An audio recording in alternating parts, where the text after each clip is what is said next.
Thank you, Vice Premier Liu Yandong, for your leadership through this third session, for setting up the foundation for something that will continue and should continue for the benefit of both our countries.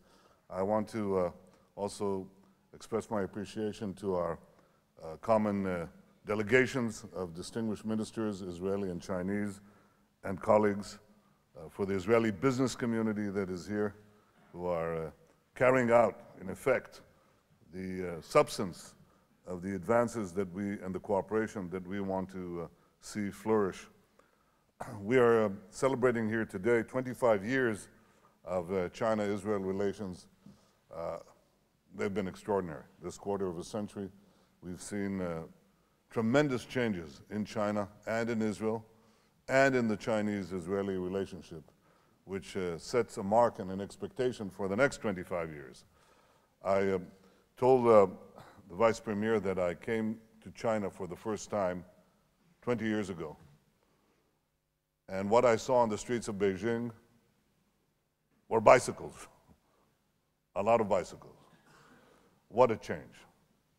What a change we see, what spectacular growth in every field. And the same change you could see in Israel, not only in the skyline of Tel Aviv, but in the rapid growth of the Israeli economy, not the same growth as China, but about 5% annual growth, and we're now close to 40,000 GDP per capita, and we are committed to sustain this growth rate even at these high per capita income levels, and that can only be achieved through innovation. To sustain the growth of our economies, our personal incomes, the job creation, our competitive position, requires one thing. It requires innovation. And this is the subject of our meeting today. We stand, our two peoples, our two nations, on very solid foundations. The first foundation is our culture. And we have some similarities in culture. That is the respect for scholarship, the striving for excellence, the natural initiative embedded in our peoples. Scholarship, excellence, initiative, these are markings of the people of China and of the people of Israel throughout the ages. I believe that the fact that part of our cooperation involves allowing our two peoples, our young people, our academics, tourists, to encounter one another is to recognize these commonalities. And therefore we welcome the expansion of these contacts, the publishing of important pieces of our heritage in Chinese, the coming of Israeli academics to learn your traditions, this fascination that Jewish people and the people of Israel have with China and Chinese culture, and I think an equal fascination of Chinese people with the Jewish people. This is something that we foster. The first position, the first foundation of our cooperation is the meeting of our two great and ancient cultures. The second is the espousal of the future. We have deep roots. We're very proud people. We have great pasts. But we seek for the sky. And the sky, the future, means science and technology. These are the crucial elements. Science and technology are the crucial elements of moving from the past into the future, and they're translated in innovation. Now, we are in a revolution in human affairs, right now, this year, this day. We are at in the midst of an enormous revolution in human affairs. And this is the significance of Israel. Israel is not as big as China. That's an understatement. We are all of 8 million people. Soon we'll be 10. And soon our GDP per capita will be $50,000.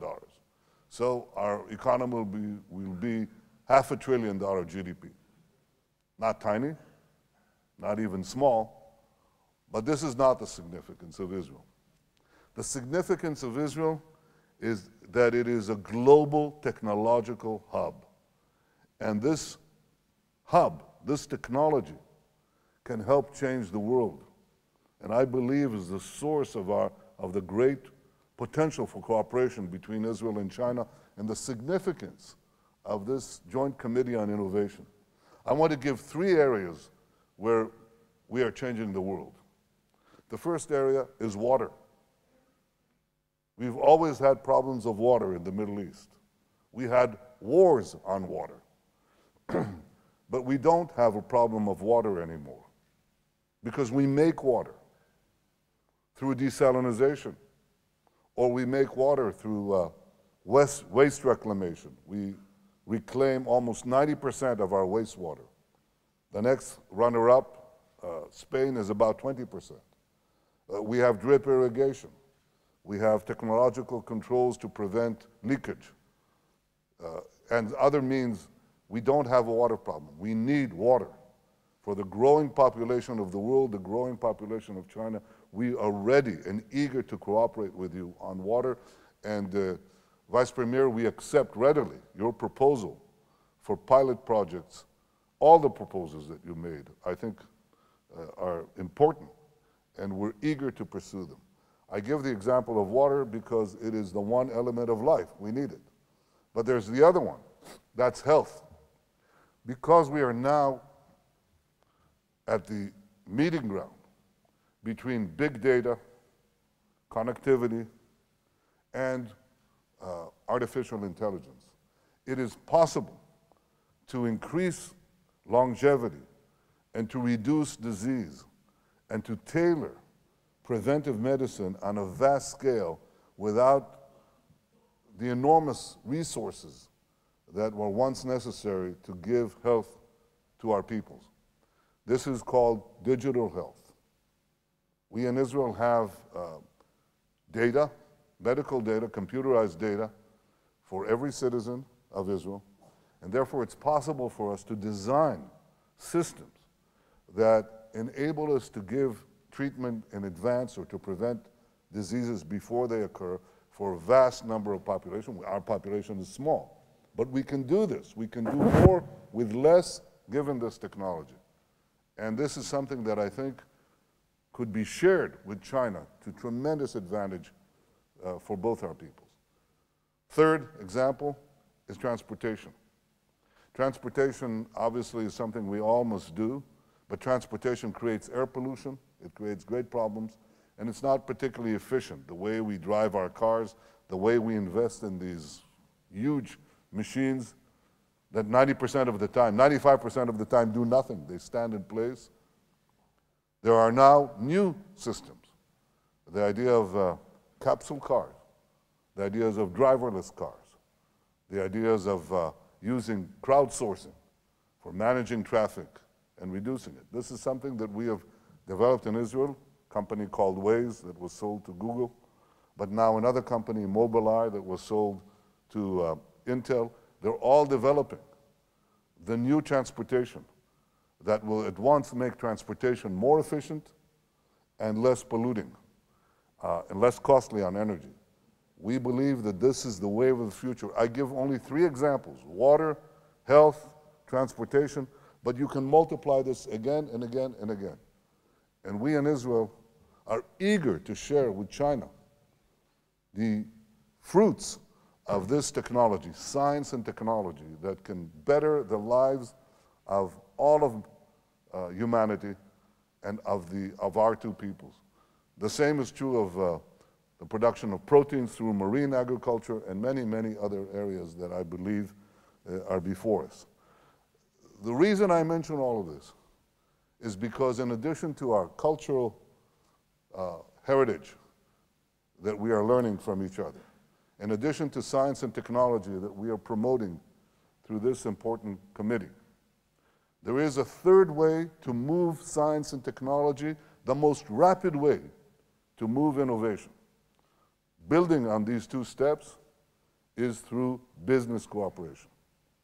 I found in the times that I've been in government that the most rapid technology transfers occur when businesses operate with each other. And this is why I spoke to Premier Li yesterday, and I'll speak to President Xi today about expediting business exchanges between Israel and China. Cultural exchanges, yes. Scientific and technological cooperation, yes. Business exchanges, yes too. This is important. We have been talking about expediting a free trade area discussions, expediting also the NDRC Prime Minister Office discussions to expedite business transactions, the entry of Israeli firms into the Chinese marketplace, Chinese investments in Israel that produce technology that goes back to China. Israel's technological revolution occurred when Israelis went to Silicon Valley and came back and brought all the technology that they learned back to Israel. The same can be done with Chinese investments in Israel that go back to China. We would like to expedite the negotiations that we are having in free trade areas and the NDRC Prime Minister's Office, because I think this will be the best way to culminate everything that we are discussing to make all this technology, I would say, appear in the most productive and rapid ways for the benefit of our two nations. We are very much excited by the Belt and Road Initiative, and what we seek is merely an express lane in this Belt and Road that is called China-Israel relations. We very much believe in China. We believe in our partnership. We're excited by everything that we're doing here. I want to invite you all to visit Israel once again, and those who haven't done it, to come for the first time. We have now direct flights. We should have more. There is a brilliant future for China and Israel, and I want to thank you again, Vice Premier, for helping us pave the ground for this future. Thank you all very much. Thank you.